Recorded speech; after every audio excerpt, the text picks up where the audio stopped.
What's up guys, Jacob here with Smedding Performance. In today's video we are dyno testing the 427 LS that is built for standing mile land speed records.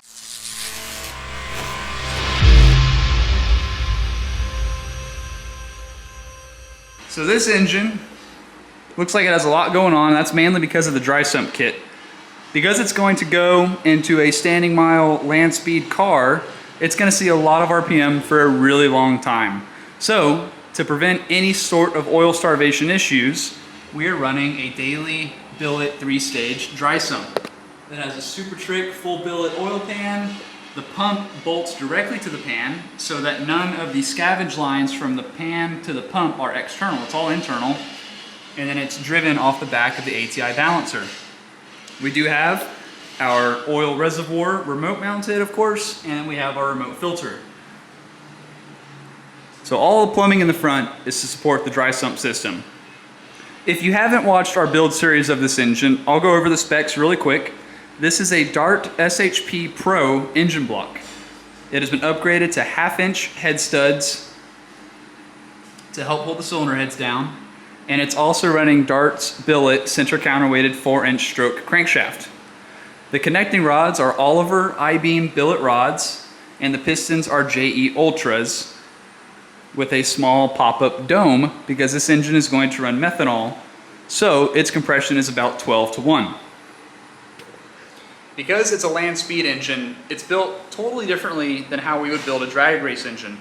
Drag race engine, a really fast drag race engine, especially a turbo LS like this, should only be running for about 7 or 8 seconds per pass. Whereas this engine at a mile event will probably be full steam for about 25 seconds. And then if he ever goes to Bonneville and really runs it out, it could be full steam for over a minute at about 8,000 RPM making. We rate this engine pretty conservatively to about 1,600 horsepower. So everything is built to survive at lots of RPM, at lots of power for a really long time. Because of that, the valve train is very gentle compared to a drag race engine. A drag race engine, we want that valve to get off the valve seat, get it to full lift, and then slam it shut as quickly as possible, because it's really not going to have that many hours or miles on the combination. Again, land speed though, it's going to have a lot. So its valve train is very gentle. We want to gradually open the valve, get the full lift, and then come back down. It's also a twin turbo engine, so we're not relying on a maximum aggressive camshaft ramp design to accelerate that lifter and open the valve as quickly as possible, because we're going to be force feeding a little bit of air behind it. So this engine's 12:1, it's a 427 of course. It's running our Smedding CNC ported 11-degree 6-bolt casting cylinder heads that we did drill to accept the 1/2-inch head studs. And today we are on the engine dyno and we're gonna run it, we're gonna break it in, make sure that everything is healthy, make sure that it RPMs well. We're not really looking for maximum power because again, this engine was designed to make about 1,600 to 1,700 horsepower with turbos. So the camshaft is not very optimized for naturally aspirated use. The ring gap is huge. And so again, we're just making sure there's no oil leaks, make sure the motor's healthy and ready to rock. So I've already got a base tune flashed into its Holley Dominator. We are running dual O2 sensors because it's a pretty high effort race engine. And yeah, let's get it fired up, get some oil temperature in the motor, get some temp in the motor, and then we can start leaning on it a little bit.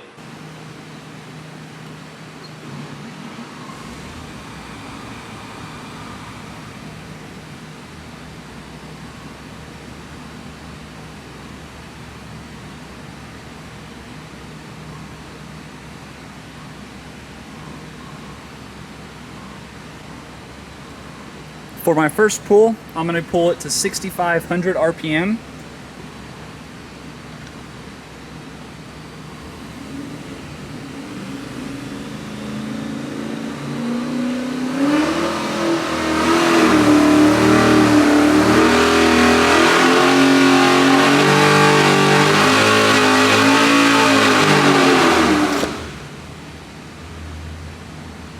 All right, our first pull here.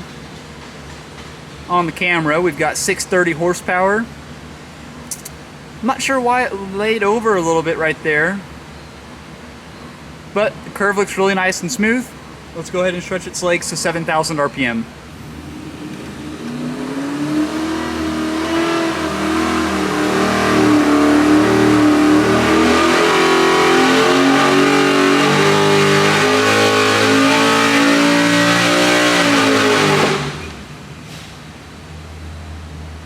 That looks a little bit better. 645 on the horse.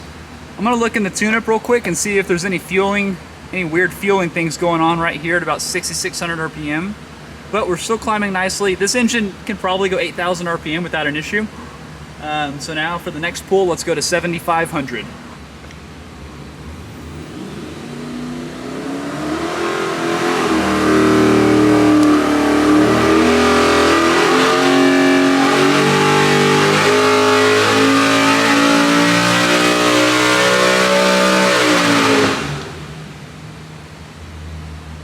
Okay, and this is kind of what we expect to see whenever the camshaft is developed for about a 1,600 horsepower turbo deal. It will work naturally aspirated, but not very ideal. This camshaft does not have a lot of overlap built into it, and overlap is when both the exhaust valve and the intake valve are open at the exact same time. And the theory is that the exhaust gas inertia will help to draw fresh intake air into the engine and start the intake inertia charge. Well, with a turbo, we don't really want a lot of overlap because then you're just forcing extra back pressure through the exhaust side, so they generally don't have much at all. And you can see that coming into effect up here. The camshaft and the engine are running out of air very quickly and very hard above 7,000 RPM because we don't have a lot of overlap to help keep that intake charge coming as the cylinder heads start to run out of steam. On an NA engine, we put a lot more overlap in it, and this number would probably be about 50 numbers higher just on the cam change alone.